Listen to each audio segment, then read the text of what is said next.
ஜாலியன் வாலாபாக்கிலே சுட சொன்னான். அதில் நூற்றுக்கணக்கான பேர் கொல்லப்பட்டார்கள் என்பதை நாம் படிக்கிறோம். அங்கு கூடிய மக்கள் டயர் சுட சொல்லுவான், நாம் செத்துப்போவோம் என்று தெரியாமல் கூடியவர்கள். ஆனால் எங்கள் மண்ணிலே பெருங்காமன் நல்லூரிலே வெள்ளைக்காரன் துப்பாக்கி வைத்து சுடுவான் என்று தெரிந்தே எங்கள் இடத்தில் இருந்த வெறும் கட்டையும் வாளையும் அருவாளையும் வேலையும் தூக்கிக் கொண்டு நாங்கள் வெள்ளைக்காரர்களை எதிர்த்து போரிட்டு மாண்டோம். உயிர்நீத்த எங்களுடைய மாயக்காவை எங்கள் மனதில் வைத்திருக்குமே ஒழிய இந்த மண்ணில் எங்கும் அவள் புகழ் பேசப்படவில்லை.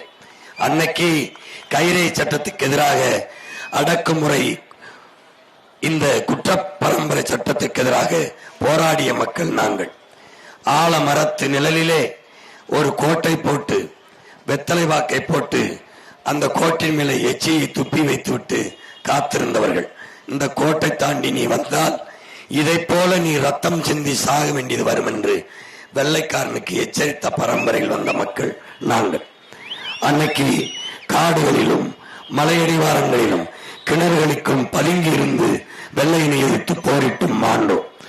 ஆனால் வெள்ளைக்காரன் எங்களை சுடுவான், சாபம் என்று தெரிந்தும் போரிட்ட எங்களை சரித்திரத்தில் பதிவு செய்யவில்லை, பாடத்தில் பதிவு செய்யவில்லை. இதுதான் திட்டமிட்ட வரலாற்று புறக்கணிப்பு. அந்த காலகட்டத்தில் இங்கே கைரேகை சட்டத்தை எதிர்த்து போராடினார்கள். போராடிய போது அந்த போராட்டம் வலுப்பெறவில்லை. பின்னாடி ஓராண்டுக்கு பிறகு குற்றப்பரம்பரை சட்டத்திலே, கைரேகை சட்டத்திலே மரவரையும் இணைத்தார்கள். அந்த நேரத்தில் படித்துட்டு இருந்த நம்முடைய தாத்தா தெய்வ திருமகன் முத்துராமலிங்க தேவர் அவர்கள் அங்கே ராமநாதபுரத்திலே கைரேகை சட்டத்துக்கு எதிரான மிகப்பெரிய வீரியமிக்க போராட்டத்தை முன்னெடுத்தார்கள். இந்த மண்ணிலே, உசலம்பட்டி மண்ணிலே போராட்டத்தை முன்னெடுத்துக் கொண்டிருந்த பெருமகனும் நம் தாத்தாவும் இளம் வயதில் வகுப்பு தோழர்கள் என்பதால் அங்கே என்னுடைய நண்பன் முத்துராமலிங்கத்தவர் இருக்கிறார். அவரை அழைத்து வந்து அவர் தலைமையிலே போராடுவோம் என்று அழைத்து வந்து இந்த கைரேகை சட்டத்துக்கு எதிரான போராட்டத்தை முன்னெடுத்தார்கள். அப்போது இந்த போராட்டத்தில் எத்தனையோ தலைவர்கள் இருந்த போதும் தாத்தாவுடைய இந்த போராட்டத்திற்கு ஆதரவு கொடுத்தது நம்முடைய தாத்தா ஜீவானந்தம் மட்டும்தான். ஒரு சமூகம், ஒரு தமிழ் சமூகம், தன்மானமிக்க சமூகம் அடக்குமுறை ஒடுக்குமுறைக்கு ஆட்பட்டு இருக்கும் போது எவரும் ஆதரவாக நிற்கவில்லை. குறிப்பாக இவர்கள் சொல்லுகிற சமூக மாறுதல், சமூக புரட்சி, சமூக முற்போக்கு எல்லாவற்றுக்கும் போராடியதாக சொல்லுகிற ஈவேரா ஐயா அவர்கள் ஒரு ஆதரவும் இல்லை, ஒரு ஒத்துழைப்பும் இல்லை. அந்த சூழலில் தாத்தா அவர்கள் போராட்டத்தின் போது ஆவேசத்தில் முழங்கிய வார்த்தை, காவல் நிலையத்தில் போய் கைரேகை வைக்கிறதுக்கு பதிலாக கட்டை விரலை நீ வெட்டி எறியலாம் என்று சொன்ன ஒற்றை வார்த்தைக்கு பல்லாயிரக்கணக்கான இளைஞர்கள் கட்டை விரலை வெட்டி எறிந்தார். அடக்குமுறை சட்டம் என்றால் சிறிது பெரிதல்ல, சொல்லி வடிக்க முடியாத வரலாறு பதிவு செய்ய பயப்படும். திருமணமானவனாக இருந்தாலும் மனைவி கூட இரவில் இணைய முடியாது, காவல் நிலையத்தில் கைரேகை வைத்து அங்கே படுத்திருக்க வேண்டும். தாய் மரணப்படுக்கையில் இருந்தாலும் மகன் தாயின் அருகில் இருக்க முடியாது, அங்கே காவல் நிலையத்தில் இருக்க வேண்டும்.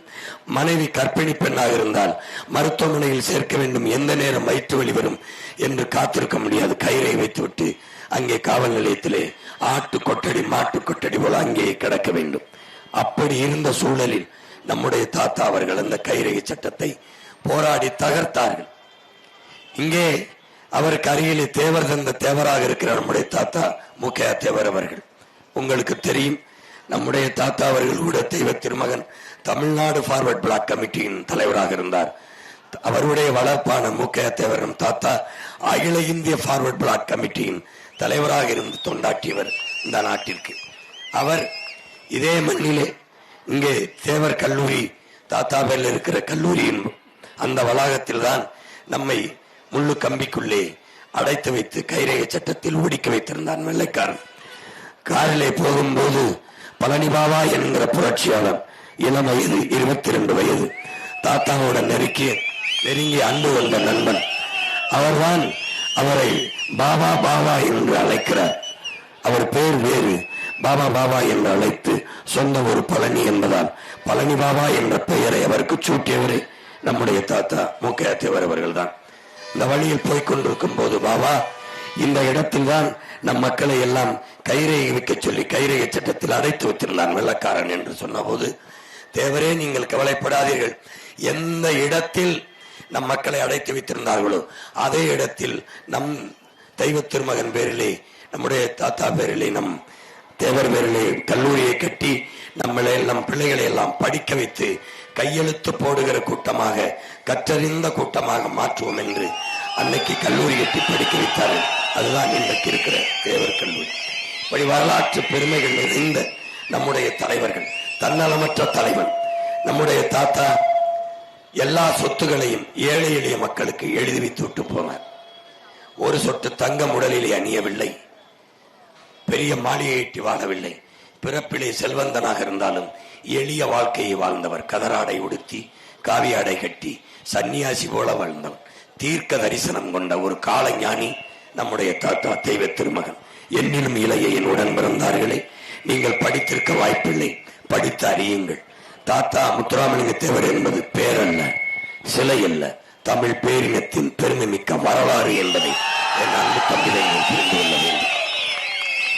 இங்கே நிற்கிறவர்கள் ஆண்டுக்கு ஒரு முறை மாலையிட்டு நாம் மரியாதை செய்வதற்காக நிற்கவில்லை.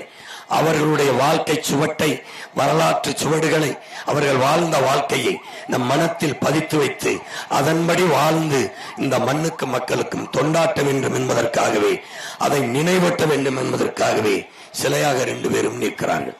இதை நீங்கள் புரிந்து கொள்ள வேண்டும். நம்முடைய தாத்தா தெய்வ திருமகன் அவர்கள் சொல்லுகிறார்கள், பாலை விற்பது போல ஒரு நாள் இவர்கள் தண்ணீரை விற்பார்கள் என்று.